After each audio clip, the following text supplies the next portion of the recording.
new friends, new freedom, a brand new life. This was a fresh start 17-year-old Taylor Bell, but it lasted just 4 days. On the night of September 5th, she told her roommate she'd be back in a couple hours. She grabbed her keys, walked out of her dorm and vanished. No calls, no bank activity, no sign she ever made it home. Taylor thought she was meeting up with someone she knew, but someone else was lying in wait. Intro. Taylor Bell grew up in Vienna, Virginia, an only child raised by her parents, Matthew and Janet. Her parents divorced when she was young, so Taylor learned early how to make her own space in the world. She didn't have siblings, she built her own circle. She was outgoing, expressive, and constantly documenting her life. She kept a blog where she wrote about everything: friendships, crushes, little victories. If something mattered to her, she wrote it down. In the fall of 2005, Taylor enrolled at Virginia Commonwealth University in Richmond. It was her first real taste of independence. She moved into a dorm, met people immediately. Within days, she was already forming friendships, including with her new roommate, Emma.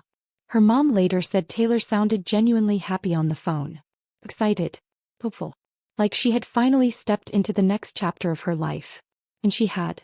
But college isn't just new classes and new friends. It's new freedom. And sometimes, freedom introduces you to people your parents would never let through the front door. The disappearance. It was the evening of September 5, 2005, and as the girls, Emma and Taylor, were settling into their dorm rooms and putting all the final touches on their new rooms, Emma's boyfriend paid a visit to them in the girls' dorm. Not wanting to disturb the two, Taylor decided to step out of the dorm room for a bit, so she grabbed her car keys and told Emma that she would be back in a couple of hours. Emma vaguely remembers that Taylor wanted to meet up with some friends. But this would tragically be the last time Emma would see her new roommate. So time passed by and Emma later got back to her dorm, but there was no sign of Taylor. Her things were left exactly the way they were a couple of hours ago and Taylor was gone. Emma didn't think too much of it and thought that Taylor would be back for her classes. But Emma would be very wrong. The next day came and Emma went to class, and when she came back there was still no Taylor. Now was the point when Emma started to worry. Where was she? This was the question going through Emma's mind at rapid speed. Did she just miss the first day of classes? That was very unlike her. Taylor, for one, was very excited to start her college classes. She was ready to hit the ground running this semester. But now, it seemed like she not only didn't return home but also missed her very first class. Emma also checked if Taylor's car was somewhere in the parking lot, but it was nowhere to be seen either. So, Emma decided not to wait any longer than she already had, and she involved the campus police and notified them of 17-year-old Taylor Bell's disappearance. The police investigate. A couple of officers stopped by Taylor's dorm, and they went through her things to see if she had taken anything of value. Basically, the police initially thought that, say it with me, she had run away. Perhaps she wasn't as excited about college as she showed herself to be. Perhaps she wanted to take a break. Perhaps the pressure was too much. But those theories soon died down when the police discovered that Taylor's medication, which she took daily, was still in the dorm. Sure, she took her wallet and car keys, but if she had run away, as the police thought, then she would have at least taken her important medication with her. This was non-negotiable for Taylor. The police then searched all over the campus in hopes of finding Taylor or even her car somewhere, but the search didn't yield anything. It was as if Taylor and her car vanished into thin air. She also wasn't picking up her phone, and it was just bizarre. Then the police talked to Emma. They wanted to check if Emma had any idea, even the slightest, as to where Taylor would go and be at that moment. Emma suddenly remembered what Taylor told her before she walked out the door. She was meeting up with some friends and promised to be back in a couple of hours. Emma told the police everything she knew. She didn't know who that friend was, but now there was a possible lead. These friends of Taylor's might just be the last people to see her before she vanished. So the police got to work. But before that, the police notified Taylor's mom back in Vienna, and when she got the call, I'm sure you can imagine that her world shifted completely. It was supposed to be Taylor's first day of classes, but now she was missing. Janet immediately hopped into her car and made the 2-hour drive from Vienna to Richmond. During the drive, Janet basically blew up Taylor's phone. She was hoping and praying that Taylor would pick up her mom's call, but she didn't. Once Janet reached Richmond, she plastered missing posters for her daughter on every wall, and she appealed to the public to come forward with any information about Taylor. Finally, after 10 days of no contact with Taylor and no leads from the campus police, the case was handed over to Richmond police. The Richmond police reviewed the case and they started by checking her bank account and phone activity. Just like Taylor, it was radio silent. Taylor hadn't used her money or her phone since the day she went missing. This was very alarming. The police also focused on finding her car, and 2 days after the case was handed over to Richmond police, 12 days following her disappearance, they found it. Taylor's car was found abandoned on a residential street, which was just a couple of miles away from the campus. They called in a K-9 unit as well as a forensic team to examine the car, and even though no such viable evidence was found, a tracking dog led the police to a skateboarder by the name of Jesse, who lived close to where her car was found. The police now had another lead. It was a random man who lived close to the campus, and a service dog had led them from Taylor's car to him. But what could this random guy have had to do with Taylor's disappearance? Well, the detectives were about to find. Suspect is found, so Jesse was questioned by the police and he was utterly confused. He didn't know who Taylor was, and when the police confirmed where he was the evening Taylor was last seen, they practically hit a wall. Jesse had a strong alibi for the evening, and he genuinely looked like he didn't have anything to do with the case. Ultimately, he was let go and was no longer a suspect. But that wasn't good for the police because now they were back to where they started, with no leads and no clue about Taylor. But they didn't stop there. The police decided to look into the friends Taylor was due to meet that fateful evening. So they checked surveillance footage in the dorms. There was a camera at the entrance of the dormitory, and they finally found something that led the police in the right direction. So what did the police see in the footage? Well, a little before 10:30 p.m., a man was seen in dark clothes looking like he was waiting for someone outside the dorms. He looked older than Taylor, and he was seen pacing with his hands in his pockets, and then after some time he went outside, and then shortly after Taylor followed. This man was definitely connected to her in some way. He was supposedly waiting for her from the looks of it. It was still an assumption at this point, but the police decided to look into it further. But remember Taylor's car? Well, the police didn't find anything alarming, but they did find fingerprints on the steering wheel that didn't belong to the victim. And when said fingerprints were run in the system, the police found a match. It was 37-year-old Benjamin Foley. And if his age wasn't alarming enough, then what made the police even more alert was the fact that he had a criminal record. See, 2 years ago he was convicted of assaulting an ex-girlfriend. He spent a grand total of 3 months in prison for this felony. Benjamin looked strikingly similar to the man in the footage. But what was he doing there outside the dorms? And why was he waiting for Taylor? Well, Benjamin was a divorced father of 2, a rookie photographer, and described himself as a goth/skater from the 1980s, whatever that means. Surprisingly, he actually knew Taylor. The two had met sometime in 2005 before she got into university, when she came to visit Virginia Commonwealth University with her dad at an open house. Taylor ended up staying the night at a friend's apartment, and there she met said friend's roommate, Benjamin, who was also a student at Virginia Commonwealth. According to Taylor's mom, Janet, Taylor and Benjamin ended up getting romantically involved. Janet stressed that Taylor did it out of curiosity, and that she didn't want anything to do with him after the fact. But some sources report that Taylor and Benjamin were in touch via email after this incident. Well, Taylor met up with Benjamin again as she got settled into her dorms before she was about to start her classes. Needless to say, the police were floored when they heard of all this. This man was 20 years older than Taylor, who was still a minor at this point. The pieces were starting to fall into place. So the police called in Benjamin for questioning at the station, and as expected, he didn't know what happened to Taylor that night. According to Benjamin, she had come to meet up with him. They sat in the car for a bit, which explained the fingerprints, and then they went their separate ways. He swore up and down that he genuinely didn't know what happened to Taylor after their meetup. But the police weren't having any of it. Sure, they didn't have any incriminating evidence against this guy, but that wouldn't last for too long. The police were granted a search warrant for Benjamin's house, and when they went through his stuff and electronics, it shocked them to their core. Benjamin owned several weapons, and his computer and hard drives were chock full of inappropriate and explicit adult content involving teenagers. Need I say more? The CDs, hard drives, and every other storage device were labeled with handwriting that matched Benjamin's. It was definitely his property. But in true Benjamin fashion, he denied everything. He put all the blame on his deceased elderly neighbor, explaining that they were given to Benjamin by this neighbor. This man seriously has the nerve to put all the blame on a neighbor, who's not even alive, mind you, when Benjamin's own handwriting is scribbled all over the hard drives. I mean, it's pretty much clear as day. Well, the police didn't believe any of this, and they arrested Benjamin in September 2005 for possession of this explicit material. Now all that was left to do was figure out Benjamin's involvement in Taylor's disappearance. What happened to Taylor? In case you forgot, Benjamin was a photographer and he had lots of photos on his computer aside from the questionable material discovered by the police. He had numerous pictures of Taylor, random buildings and other things too.